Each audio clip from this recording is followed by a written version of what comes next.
तो hello and welcome guys. आज intense classes में आपका बहुत स्वागत है। होप सो आपकी दिवाली अच्छी गई होगी बहुत। और आज के दिन हम आपको एक लेक्चर थोड़ा सा प्रोवाइड करना चाहते हैं, छोटा सा। इस लेक्चर का नाम होगा एक्सक्रीशन। ठीक है, तो दीपावली ख़त्म हो चुकी है, आप पढ़ाई करते हैं क्योंकि 10th क्लास के बोर्ड्स आ रहे हैं, तो इसमें मेरा जितना भी होगा योगदान मैं कर सकूँगा। तो एक्सक्रीशन के लिए स्टार्ट करता है। पहला पॉइंट, एक्सक्रीशन क्या होता है? एक्सक्रीशन होता है removal of toxic waste from our body. अपनी बॉडी से टॉक्सिक वेस्ट को हटाना, इसे हम क्या बोलते हैं? एक्सक्रीशन बोलते हैं। और ये होता किसकी वजह से है? ड्यू टू, अगर हम अलग अलग देखें, due to presence of excretory organs. ठीक है, एक्सक्रीटरी ऑर्गन्स की हेल्प से जो अलग अलग एक्सक्रीटरी ऑर्गन्स की हेल्प से जो अलग अलग टाइप से एक्सक्रीशन हो पा रहा है, या यूं कह लीजिए कि अलग अलग तरह से वेस्ट हमारा जो है निकल पा रहा है बॉडी से, इसे हम क्या बोलते हैं? एक्सक्रीशन बोलते हैं। तो एक्सक्रीशन जो है वो दो हिस्सों में पढ़ा जाएगा, इन प्लांट्स पढ़ा जाएगा और इन एनिमल्स पढ़ा जाएगा। ठीक है, इन प्लांट्स और इन एनिमल्स। ठीक है, अब प्लांट्स में जो मेन एक्सक्रीटरी प्रोडक्ट हैं, एक्सक्रीटरी प्रोडक्ट क्या क्या निकलता है, उसमें आता है आपका CO2 आता है। सर सही बात है एकदम, क्योंकि वो रेस्पिरेशन करते हैं, जैसे हमने पहले भी पढ़ चुके हैं। तो CO2 आता है, O2 आता है, ऑक्सीजन भी वो क्या करते हैं? फोटोसिंथेसिस की वजह से निकालते हैं। इसके अलावा कहीं ना कहीं वाटर भी वो ट्रांसपायर करते हैं, अगर आपको याद हो तो वाटर भी वो ट्रांसपिरेशन करते हैं। इसके अलावा और कुछ नहीं होता, यही तीन चीजें ऐसी होती हैं जिससे वो निकालते हैं। लेकिन अगर मैं कुछ देखूं तो some other substances are also excreted by plants. कुछ ऐसे सब्सटेंस होते हैं जो कि प्लांट जो है वो एक्सक्रीट करते हैं, जैसे कि गम्स, रेजिन्स, ठीक है, लेटेक्स वगैरह, ये सारी जो चीजें होती हैं वो भी क्या करते हैं? प्लांट एक्सक्रीट करते हैं। अब एनिमल्स की अगर बारी आए तो एनिमल्स में भी दो टाइप से एक्सक्रीशन होता है, या यूं बोले कि एनिमल्स में दो टाइप की चीजें आती हैं, ऑर्गेनिज्म और एक ह्यूमंस। ठीक है, तो ऑर्गेनिज्म में अलग अलग ऑर्गेनिज्म होते हैं, और ह्यूमंस में सिर्फ एक ही एक्सक्रीटरी ऑर्गन होता है जिसका नाम होता है नेफ्रॉन। या यूं बोले कि इसकी जो सब यूनिट जो है, इसकी जो यूनिट है, जो मेन यूनिट है, बड़ी यूनिट है, उसका नाम होता है किडनी। तो इसमें किडनी आता है, और ऑर्गेनिज्म में अलग अलग टाइप के ऑर्गेनिज्म जो होते हैं वो अलग अलग टाइप से एक्सक्रीशन शो करते हैं। ठीक है, पहले इसको नोट करेंगे, 1 2 3।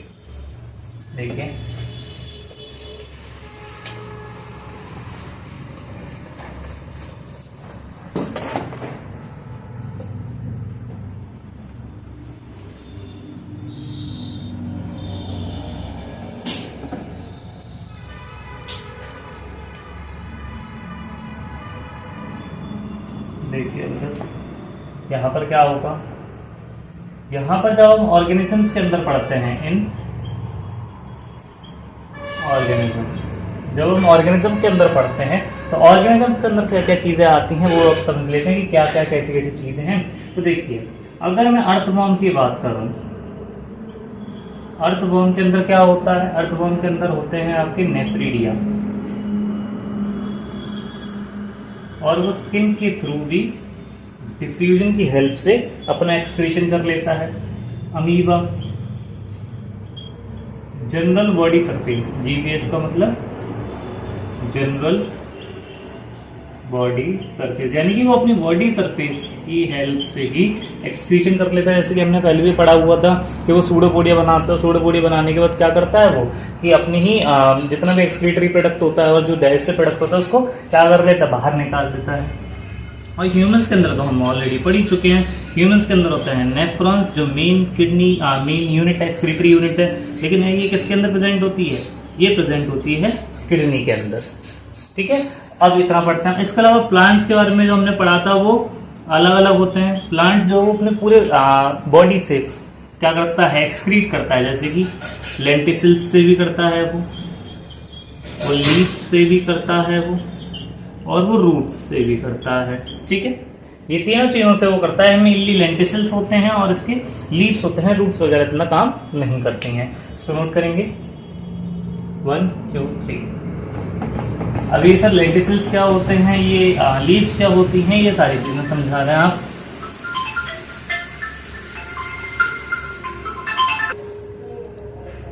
हाँ जी, तो क्या था हमारा अभी हमने जो पढ़ा था वो क्या था कि इसमें हमने बताया था प्लांट्स के अंदर कैसे काम चल रहा है। तो प्लांट्स के अंदर एक्सक्रीशन जो है वो पहला किसकी तरह से हो रहा है, लेंटिसिल्स की हेल्प से हो रहा है। अभी सर लेंटिसिल्स क्या होते हैं, लेंटिसिल्स एक्चुअल में स्टेम के अंदर ये जो आपने छोटे छोटे से वो देखे होंगे, छेद जैसे देखे होंगे, उन्हें हम लेंटिसिल्स बोलते हैं। सेकंड, रूट कैसे काम कर रही है, रूट हेयर्स कैसे काम कर रहे हैं, वो डिफ्यूजन की हेल्प से ऑक्सीजन का देना, उल्टा हो गया, ऑक्सीजन का लेना और CO2 का देना करते हैं। रूट हेयर्स जो होते हैं, जैसे हमने बताया था कि पूरी होल बॉडी जो होती है वो कर लेती है, रेस्पिरेशन कर लेती है, तो रूट हेयर्स भी क्या करते हैं, यहाँ पर ऑक्सीजन लेते हैं और कार्बन डाइऑक्साइड देते हैं। वहीं पर तीसरा जो लीव्स होता है, लीव्स क्या करता है, वो O2 को लेता है, देता है और CO2 को लेता है। इसके अलावा अगर मैं बोलूं वाटर, वो भी किसकी हेल्प से होता है, वो भी लीव्स की हेल्प से होता है। वाटर को भी ट्रांसपिरेशन किया जाता है, ट्रांसपायर किया जाता है बाहर की तरफ। और लास्ट में जो रेजिन्स, ठीक है, गम्स, लेटेक्स वगैरह ये जो चीजें निकलती हैं, ये भी लेंटिसिल्स के थ्रू या लीव्स के थ्रू ही निकल जाती हैं। ठीक है, तो इसको नोट करेंगे 1 2 3। चलिए आगे बढ़ते हैं इससे। अब आती है ह्यूमन एक्सक्रीटरी सिस्टम की बारी। ठीक है, चलिए ह्यूमन एक्सक्रीटरी सिस्टम में ह्यूमन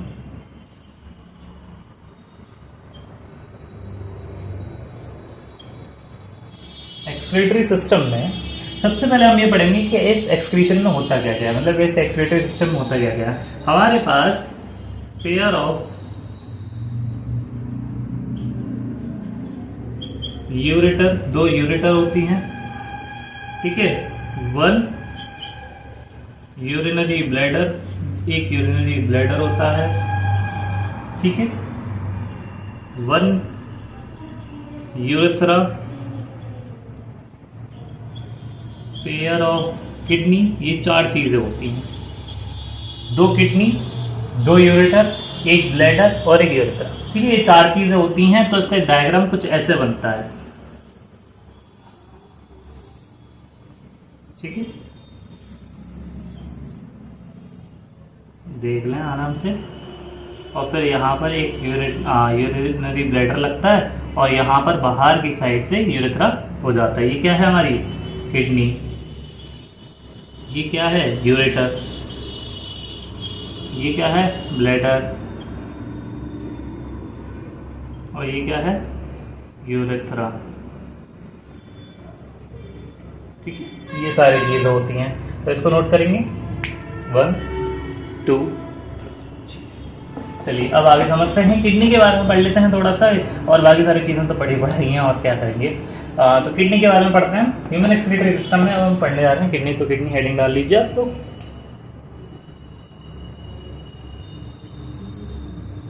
किडनी देखिए,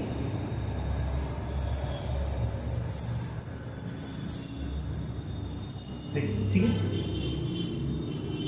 ये होती है किडनी। अब किडनी के ये वाला पार्ट तो हमें बताइए क्या है सर, ये है यूरेटर, बिल्कुल सही बेटा। अच्छा, ये वाला पार्ट कौन सा है, ये सर होता है मेड्यूला। ठीक है, और ये कौन सा पार्ट होता है, ये होता है कॉर्टेक्स। ठीक है, अब इसके अंदर क्या प्रेजेंट होते हैं, इसके अंदर ये अगर मैं छोटे छोटे दिखा सकूं आपको, तो यहां पर ऐसे कुछ टाइप के यहां पर होते हैं नेफ्रॉन्स। ठीक है, और यही क्या है मेन एक्सक्रीटरी यूनिट। ठीक है, मेन यूनिट है, यहां पर ये लिख देते हैं एक्सक्रीशन की। तो एक्सक्रीशन की मेन यूनिट क्या है, नेफ्रॉन्स। सही बात है, ये क्या है यूरेटर है। यानी कि यहाँ पर जो फिल्टर होके आता है वो सारा का सारा कहाँ चला जाता है, यूरेटर के थ्रू बाहर चला जाता है। और कहाँ चला जाएगा, ये चला जाएगा सर यूरिनरी ब्लैडर में चला जाएगा, और यूरिनरी ब्लैडर से कहाँ चला जाएगा, ये यूरेथ्रा में चला जाएगा। सही बात है, बिल्कुल बिल्कुल सर सही है। इसको नोट करेंगे 1 2 3। आप पॉज करके कर सकते हैं, कोई दिक्कत नहीं है। वैसे भी आपको रिकॉर्डेड फॉर्म में ये वीडियो मिलेगी, तो आप उसको पॉज करके कर सकते हैं। अब किडनी में आता है हमारी मेन, जैसे कि हमने क्या बताया मेन फंक्शन, अगर मैं पूछना चाहूँ कि मेन फंक्शन क्या है किडनी का, मेन फंक्शन ऑफ किडनी, तो मेन फंक्शन क्या है किडनी का, ये होता है आपका एक्सक्रीशन। किडनी का मेन फंक्शन होता है एक्सक्रीशन। अच्छा, इसकी यूनिट क्या थी, इसकी यूनिट थी सर, अभी आपने बताया था, जस्ट अभी बताया था आपने, याद नहीं आ रही है सर। इसकी मेन यूनिट नेफ्रॉन होती है क्या? हाँ जी सर, बिल्कुल सही, इसकी मेन यूनिट क्या है, नेफ्रॉन है। और उसकी नेफ्रॉन की जो काम करना, जो मेन फंक्शन है वो क्या होता है, मेन फंक्शन नेफ्रॉन का, इसका जो मेन फंक्शन होता है सर वो होता है रिटेंशन। कैसे सर, ये एकदम अलग, ये एकदम अलग, इसका काम एक्सक्रीशन करने का, इसका काम रिटेंशन करने का। हाँ बेटा, जब मैं इसके बारे में पढ़ाऊंगा ना नेफ्रॉन के बारे में, तब आपको समझ में आएगा कि इसका काम रिटेंशन करने का क्यों है और इसका काम एक्सक्रीशन करने का क्यों है। इतना समझ में आया हमें नेफ्रॉन के बारे में, और किडनी के बारे में हमें इतना समझ में आ गया। इसके अलावा एक किडनी के पास अबाउट कितने 1 मिलियन नेफ्रॉन होते हैं। कितने नेफ्रॉन होते हैं, 1 मिलियन नेफ्रॉन, यानी कि एक किडनी के पास 1 million nephron. About a couple, even inside की लाइन होती है कि about a couple of nephrons, couple of millions of nephrons are present in our kidney, यानी कि हमारी किडनी में करीबन करीबन कपल ऑफ नेफ्रॉन प्रेजेंट होते हैं। और हर नेफ्रॉन का काम क्या है, रिटेंशन करना। Retention of what, retention of ये समझ लीजिए फिल्ट्रेट। ठीक है सर, ये फिल्ट्रेट क्या होता है सर, सब चीजें समझाएंगे लेकिन शांति से और आराम से। पहले इसको नोट करेंगे, नोट करिए इसको, 1 2 3।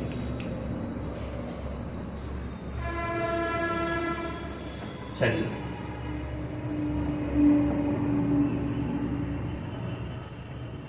अब पढ़ने जा रहे हैं हम नेफ्रॉन।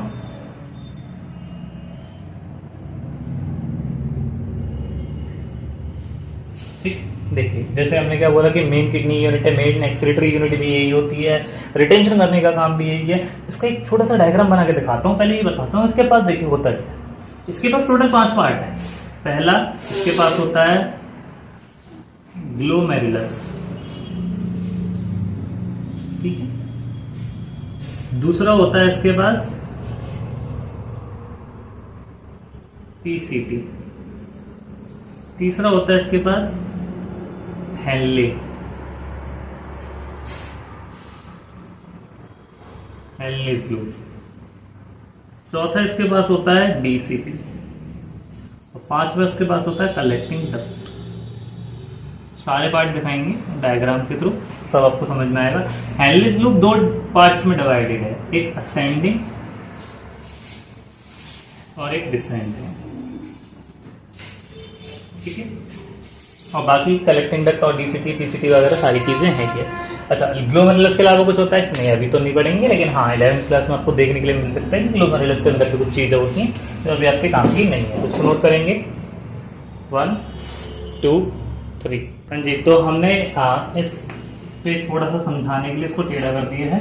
नेफ्रॉन अब हम समझेंगे नेफ्रॉन क्या होता है, नेफ्रॉन कैसे चलेगा, क्या काम करेगा। नेफ्रॉन के लिए देख लेते हैं।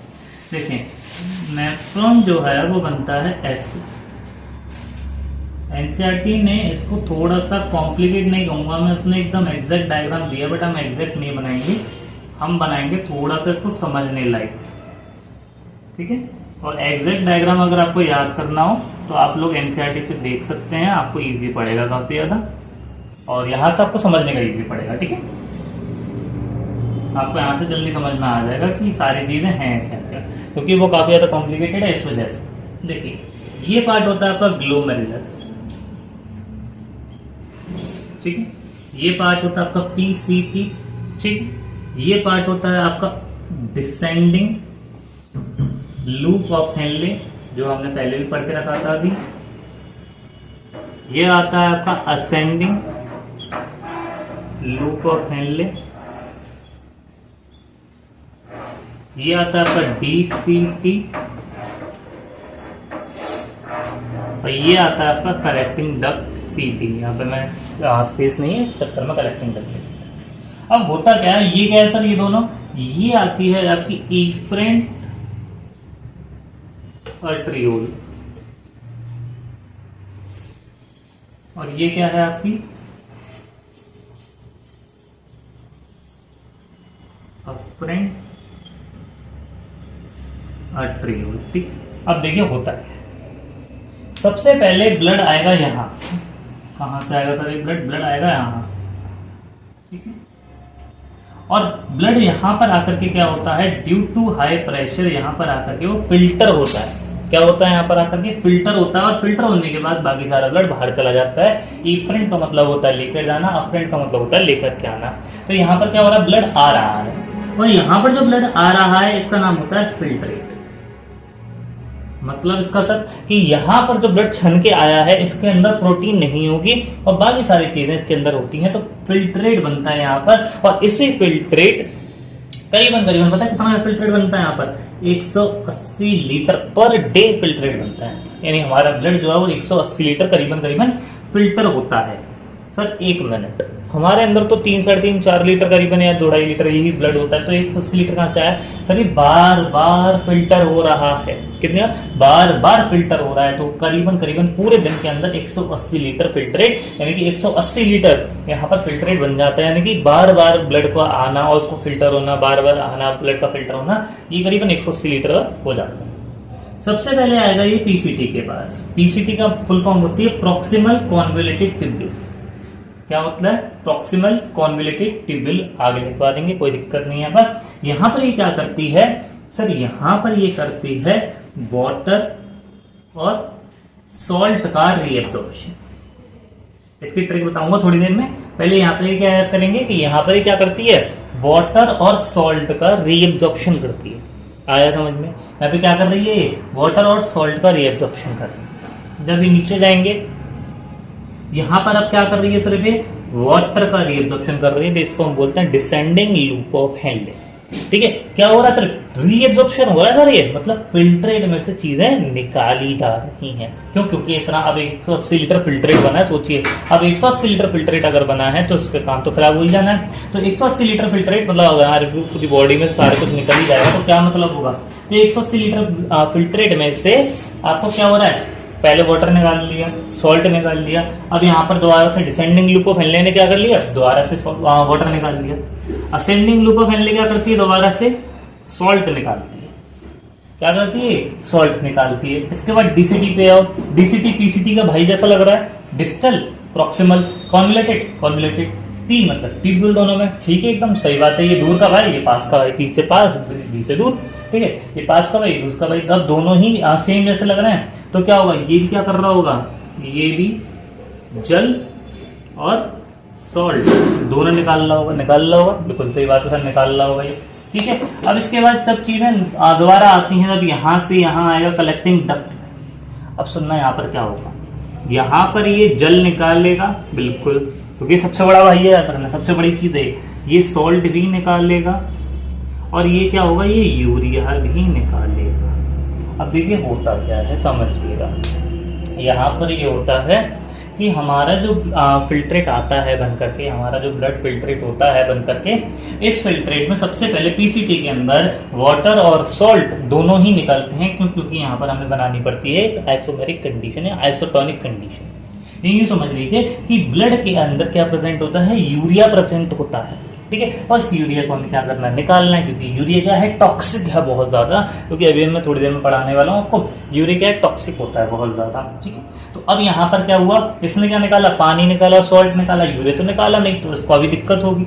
इसने भी क्या निकाला, पानी निकाला, इसने अपने मतलब की चीज निकालना है, असेंडिंग लूप, वो भी मतलब की चीज निकाल रहा है, सॉल्ट निकाल रहा है, सॉल्ट और वाटर इसने भी अपने मतलब की चीज निकाली। लेकिन कलेक्टिंग डक्ट में जो सबसे बड़ा भाई है, इसने पानी निकाला, सॉल्ट निकाल, लेकिन यूरिया भी निकाला। मतलब यूरिया, देखिए जितना हमारी बॉडी में यूरिया रहना, सॉरी जाना जरूरी है, उतना हमारी बॉडी में रहना भी जरूरी है। मतलब हमारी बॉडी से थोड़ा सा बाहर भी निकलेगा और थोड़ा सा अंदर भी रहेगा, ठीक है, इतना आया समझ में, ठीक है। तो यहाँ पर ये पूरा आप लोग उतार सकते हैं और इसको थोड़ा सा और समझा देंगे हम थोड़ी देर में।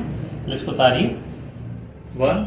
चलिए, अब तक हमने जो किडनी के बारे में पढ़ा, आपको नेफ्रॉन के बारे में पढ़ा, अब तक कितना समझ में आ गया होगा कि नेफ्रॉन क्या करता है। इस पूरे हिस्ट्री में नेफ्रॉन ने सिर्फ और सिर्फ क्या किया, रिटेंशन किया है, यानी कि रीएब्जॉर्प्शन किया है।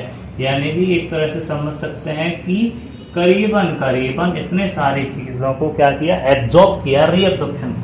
तो जैसे ही हमने पहले पढ़ा कि फिल्ट्रेट कितना बनता है हमारी पूरी बॉडी में पूरे दिन के अंदर, वो होता है 180 लीटर पर डे होता है। और वहीं पर जो निकल के आता है यूरिन जिसे हम बोलते हैं, वो कितना बनता है 1.5 से 1.8 लीटर पर डे बनती है। इसका मतलब समझ में आया क्या होता है? इसका मतलब ये होता है कि अप्रोक्सीमेटली 99% क्या अप्रोक्स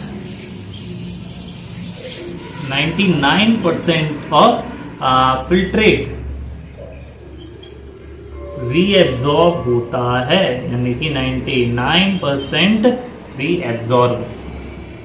ठीक है, 99% जो फिल्ट्रेट क्या होता है वो यहाँ पर रीएब्जॉर्ब होता है, जिसकी वजह से करीबन क्या है, देखिए 1.5 लीटर से 1.8 लीटर पर डे बन रहा है। और यहाँ पर 99% फिल्ट्रेट कैसा हो रहा है, यहाँ पर रीएब्जॉर्ब होता जा रहा है। और रिटेंशन और रीएब्जॉर्प्शन क्या है यहाँ पर फिल्ट्रेट का हो रहा है। समझ में आया ना कि 99% क्या है यहाँ पर रीएब्जॉर्प्शन है। यानी कि मैं अगर बोलूं तो नेफ्रॉन का काम क्या है, रिटेंशन है, और किडनी का काम क्या है, उसका काम है एक्सक्रीशन का। इतना समझ में आया?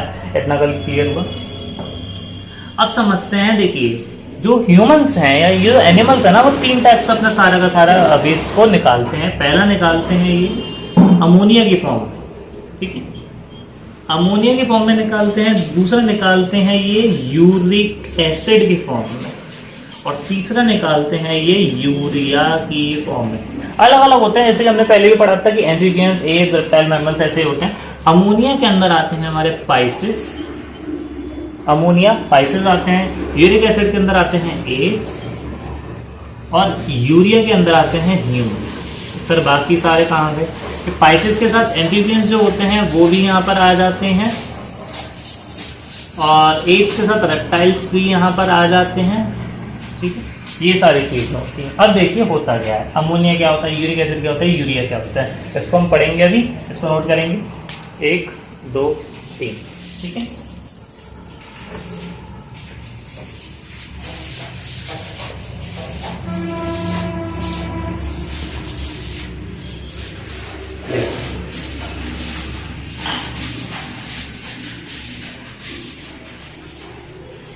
जैसे मैंने अभी आपको बताया कि ये सारे के सारे क्या होते हैं, एक्सक्रीटरी प्रोडक्ट होते हैं।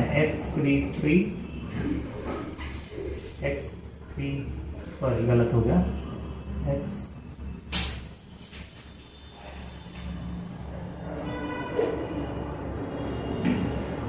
ठीक है, ये सारे के सारे क्या होते हैं, एक्सक्रीटरी प्रोडक्ट होते हैं। और इसमें सबसे पहले क्या था हमारा अमोनिया। और अमोनिया पता है क्या होता है? अमोनिया होता है सबसे ज्यादा टॉक्सिक, यानी कि मोस्ट टॉक्सिक है ये।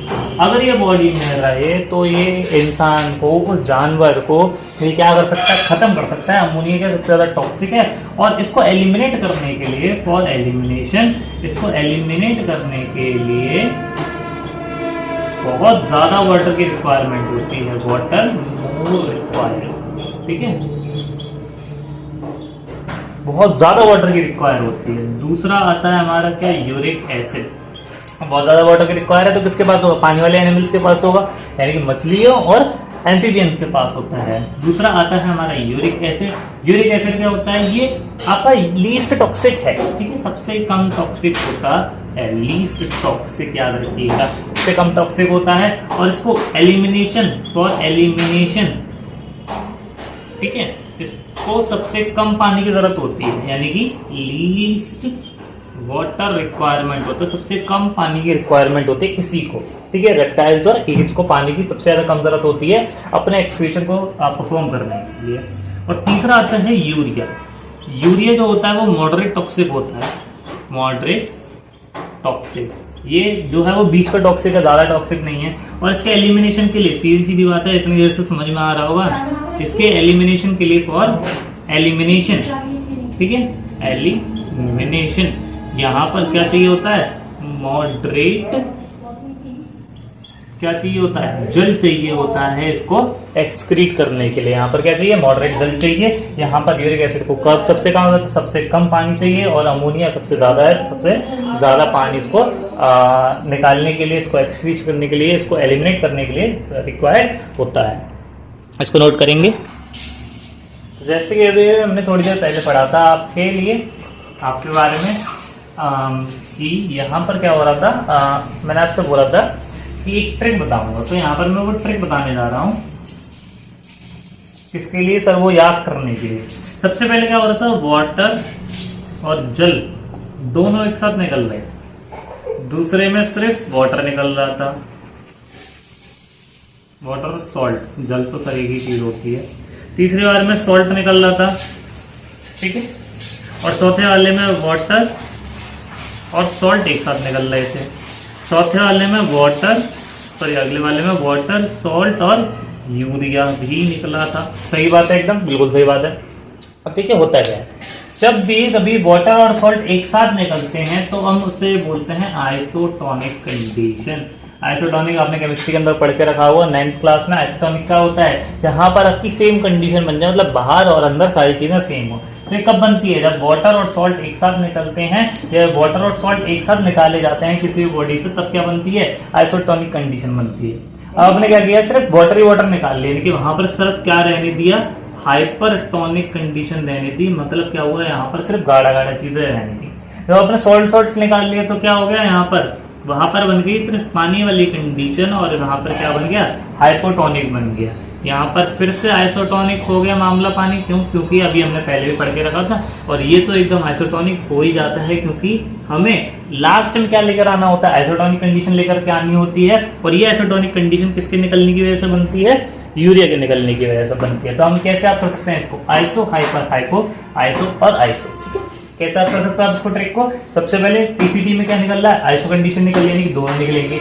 दूसरे में हाइपर कंडीशन हो रही है, यानी कि वाटर निकलेगा सिर्फ। तीसरे में हाइपोटोनिक कंडीशन हो रही है, यानी सॉल्ट निकलेगा। चौथे में आइसोटोनिक कंडीशन होगी दोबारा से, यानी कि वाटर सॉल्ट दोबारा निकलेंगे। और आइसोटोनिक फिफ्थ वाले में भी हो रही है, यानी कि यहाँ पर भी क्या होगा, वाटर, सॉल्ट और यूरिया तीनों चीजें निकल रही होंगी, ठीक है। तो इसको कंप्लीट करते हैं, इसको लिखते हैं 1 2 3।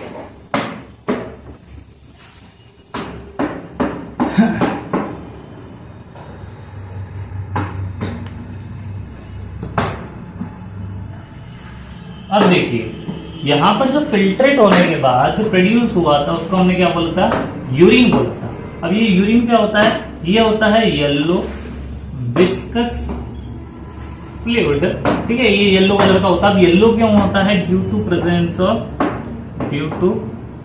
प्रेजेंस ऑफ बाइल पिगमेंट्स, ठीक है। जो बाइल पिगमेंट्स निकले थे ना बाइल जूस में से, वो यहाँ पर आकर के काम करते हैं, यहाँ पर आके काम करते हैं। इसके अलावा फीचर्स को भी कलर दे रहे थे, अगर आपको याद हो तो ढंग से। तो यहाँ पर क्या होता है, बाइल पिगमेंट्स निकलते हैं। बाइल पिगमेंट्स क्या करते हैं, इसको येलोइश बनाने में हेल्प करते हैं। इसके अलावा 1.8 लीटर निकलती है, ये तो हमें पता ही है। और अभी निकलती कैसे, देखिए, एक्सक्रीशन ऑफ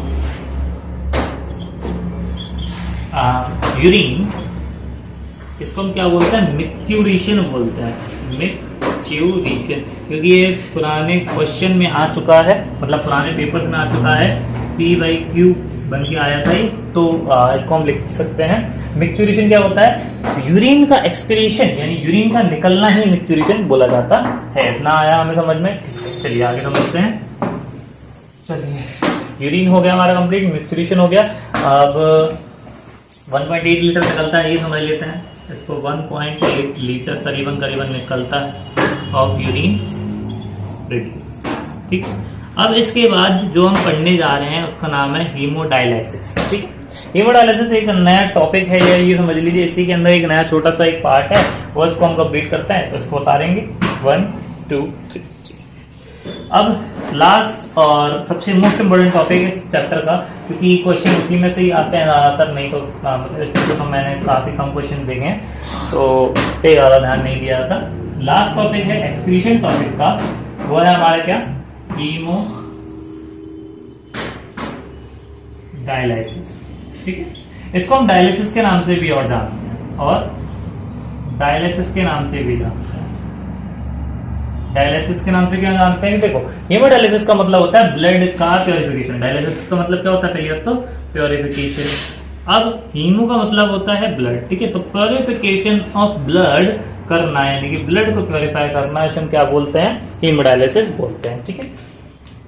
ब्लड का प्योरिफिकेशन करना है, इसे हम हीमोडायलिसिस बोलते हैं। होता क्यों है ये, वाई, पहले तो सबसे पहले होता क्यों है, क्योंकि क्वेश्चन सबसे पहले यही बनना चाहिए आपका, ये होता क्यों है। तो होता इस वजह से, सबसे पहला क्वेश्चन आपके आंसर देंगे कि जब दोनों किडनी फेल हो जाए, व्हेन बोथ किडनी फेल, ठीक है, जब दोनों की दोनों किडनी फेल हो जाए तब ये होता है। अब दोनों किडनी क्यों फेल हो जाती हैं? ड्यू टू इन्फेक्शन, ठीक है, इन्फेक्शन की वजह से ये क्या होती हैं? इन्फेक्शन की वजह से फेल हो जाती हैं। कई बार कई काफी सारे रीजन होते हैं। कई बार आप ड्यू टू एक्सेसिव ड्रिंकिंग, बहुत ज्यादा ड्रिंक करते हैं, एक्सेसिव,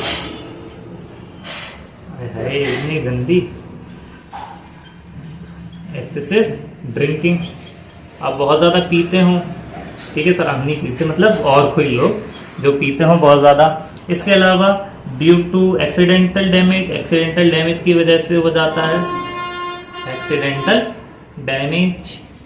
अब आपने एक चीज और सुनी होगी, अभी हाल फिलहाल में प्रेमानंद महाराज की क्या दोनों किडनी फेल है तो डायलिसिस पे जाते हैं, डायलिसिस कर रहे हैं। सर ये डायलिसिस यही वाला डायलिसिस है और कोई डायलिसिस नहीं है, उनकी दोनों किडनी नहीं है। यानी कि अब कभी भी एक्चुअल में होता क्या है, कोई व्यक्ति जो है आईफोन के लिए अपनी एक किडनी बेच देता है, तब भी वो जी लेता है, ठीक है। क्या होता है, कभी कभी वो कोई व्यक्ति है जैसे कि वो अपनी कभी कभी क्या करता है, किडनी वगैरह को बेच देते हैं। अभी क्या तो कुछ किडनी बेच देते हैं, कुछ किडनी की खराब हो जाती हैं, तो उस कंडीशन में क्या होता है, दूसरी किडनी काम चला लेती है। यानी कि अगर एक किडनी खराब हुई है तो दूसरी काम चला लेगी, कोई दिक्कत नहीं है। लेकिन अगर किसी वजह से दोनों किडनी फेल हो जाए, किसी वजह से दोनों ही किडनी खराब हो जाए, तो क्या होता है यहाँ पर, तो होता है हीमोडायलिसिस करवाना। और हीमोडायलिसिस जो है वो बहुत ज्यादा एक ऐसी प्रोसेस बन चुकी है, बहुत ज्यादा एक मतलब एक तरह से कह सकते हैं आप पैसे खाने वाली प्रोसेस बन चुकी है। होने के लिए वो तो 6,000 में, 8,000 में, 10,000 में जाती है, लेकिन इसके लिए बहुत पैसा लगता है, बहुत पैसा लेते हैं डॉक्टर्स, ठीक है, और लेना नहीं चाहिए, आई थिंक, मुझे जो लगता है, ठीक है। तो देखते हैं हीमोडायलिसिस होती कैसे है, वो समझा देता हूँ मैं, ठीक है, दोबारा में कोई जो है वो, ठीक है। ये यहाँ पर क्या होता है, यहाँ पर होता है डायलाइजिंग चैम्बर, ठीक है, डायलाइजिंग चैम्बर होता है यहाँ पर दो इसकी टंकी टाइप होती हैं, ये समझ सकते हैं, दो बॉटल्स होती हैं। देखते हैं, देखिए यहाँ पर एक आपका हाथ जा रहा है, कृपया करके आप इस ड्राइंग पे ना हंसें, चलो मैं इसको बनाते ही नहीं हूँ, ठीक है। यहाँ पर से क्या हो रहा होगा, यहाँ से आर्टरी जा रही होती हैं, ठीक है, आर्टरीज में से जा रहा होता है ब्लड, ठीक है।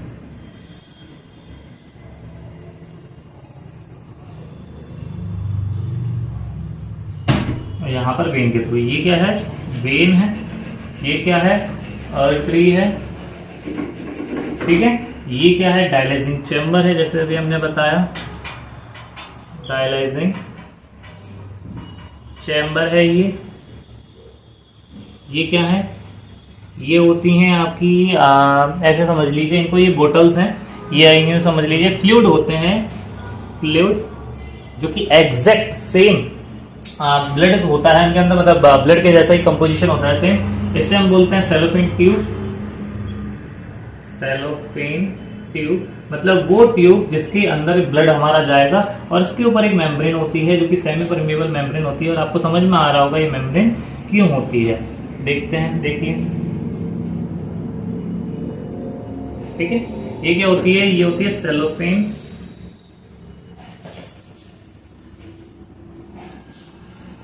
मेम्ब्रेन, ठीक है। अब देखते हैं होता क्या, सब समझते हैं। यहां से आर्टरीज के थ्रू, क्योंकि आर्टरीज में काफी ज्यादा प्रेशर होता है, तो आर्टरीज के थ्रू क्या होता है, यहाँ पर के बहुत ज्यादा अमाउंट में, बहुत ज्यादा प्रेशर के साथ ब्लड निकल रहा होता है, और ब्लड जैसे ही यहाँ पर आता है सेलोफेन ट्यूब के अंदर आता है, तो सेलोफेन ट्यूब के ऊपर क्या है, सेलोफेन मेम्ब्रेन है, और सेलोफेन मेम्ब्रेन के बाहर क्या प्रेजेंट है, बहुत अच्छा खासा लिक्विड प्रेजेंट है, फ्रेश लिक्विड प्रेजेंट है। क्या इसके अंदर प्रेजेंट है, फ्रेश लिक्विड प्रेजेंट है। और ये जो फ्रेश लिक्विड होता है वो क्या होती है, ये जो फ्रेश लिक्विड होता है, ठीक है, ये जो फ्रेश लिक्विड होता है ये एग्जैक्ट सेम कंपोजिशन का होता है किसके साथ, ब्लड के साथ। तो अब यहां से क्या हुआ, यहां से जितना भी गंदा सामान था, हमारे ब्लड का जितना गंदा सामान था, वो सारा का सारा कहां चला जाएगा, यहां चला जाएगा, बाहर चला जाएगा, और जितना भी अच्छा सामान था वो क्या होगा, अंदर आ जाएगा, ठीक है। अच्छा सामान अंदर आता जा रहा है और बुरा सामान बाहर जाता जा रहा है, तो यानी कि नाइट्रोजनस वेस्ट जो होते हैं, जैसे यूरिया हो गया, ये सारी चीजें हो गई, ये सारी चीजें डायलाइजिंग चैम्बर में चली जाती हैं, और जो हमारा अच्छा कंपोजिशन है ब्लड का, वो क्या होता है, इसके अंदर आता जाता है, हमारे ब्लड के अंदर आता जाता है। तो देखिए अब ये नाइट्रोजनस कंपोजिशन का क्या हुआ, तो ये नाइट्रोजनस कंपोजिशन जो है, नाइट्रोजनस वेस्ट जो है वो क्या होगा, इस वाली एक ट्यूब में जाकर के गिर जाएगा और इसको थोड़ी देर बाद हटा देंगे। क्यों? क्योंकि ये फिल हो जाएगी तो उसको हटा देंगे। अब डायलिसिंग चैम्बर में जितना भी फ्रेश लिक्विड था वो भी तो खत्म होगा कभी ना कभी। हाँ बिल्कुल होगा। तो उसको दोबारा डालने के लिए वो करने के लिए रिकन्वर्ट करने के लिए यहाँ पर क्या होता है, यहाँ पर एक और फ्लूइड की बोतल होती है, वो क्या करती है इसमें से सारा का सारा जितना भी फ्रेश फ्लूइड होता है वो डालती जाती है। थोड़ी देर बाद इसको भी निकाल दिया जाता है और इसकी जगह पर दूसरा लगाया जाता है। करीबन 4 से 5 घंटे की प्रोसेस होती है, जो कि 8 घंटों में तब्दील हो जाती है, उसके बाद 10 घंटों में तब्दील हो जाती है। धीरे धीरे करके ये बढ़ती जाती है। और इसके अलावा नंबर ऑफ डायलिसिस जो होती हैं वो भी बढ़ती जाती है। यानी कि पहले स्टार्टिंग में तो आपको 1-2 डायलिसिस करवानी पड़ेगी महीने के अंदर, उसके बाद हो सकता है वीक के अंदर करवानी पड़े। और एक ऐसा टाइम आता है यहाँ पर आपको सिर्फ डायलिसिस पर रहना पड़ता है, जो कि अभी प्रेमानंद महाराज का समय का आज चल रहा है। यहाँ पर क्या होती है, पूरे टाइम उन्हें उसमें रहना पड़ता है, डायलिसिस पर रहना पड़ता है। ठीक है, तो ये समझ में आया डायलिसिस का मतलब क्या है। यहाँ पर आपके ब्लड के नाइट्रोजनस वेस्ट को निकाला जा रहा है, काफी अच्छी तरह से निकाला जाता है। लेकिन वही चीज है कि जब तक आपकी किडनीज काम कर रही है तो बहुत बढ़िया बात है, और अपने वाइटल ऑर्गन्स को ज्यादा आप दिक्कत ना दें जिसकी वजह से क्या हो, वो खराब हो जाए, क्योंकि इनके खराब होने की वजह से आपको दिक्कतें बहुत ज्यादा पड़ती है। ठीक है, तो आज के लिए इतना ही। आज के लिए चैप्टर हमारा लेक्चर कंप्लीट होता है, हमारा जो लेक्चर है वो कंप्लीट होता है। और इसके बाद हम पढ़ेंगे अगला वाला जो टॉपिक है हमारा, वो पढ़ेंगे हम रिप्रोडक्शन पढ़ते हैं या कंट्रोल एंड कोऑर्डिनेशन। चलिए कंट्रोल एंड कोऑर्डिनेशन पढ़ते हैं। ठीक है, next, thank you for this. आज के लिए इतना ही, और ऐसे ही अच्छी वीडियोस के लिए आप हमें फॉलो सब्सक्राइब करके रखें और बेल नोटिफिकेशन को ऑन कर दें, इसकी वजह से आपको हमारा किसी भी वीडियो का अपडेट मिस ना हो। Thank you.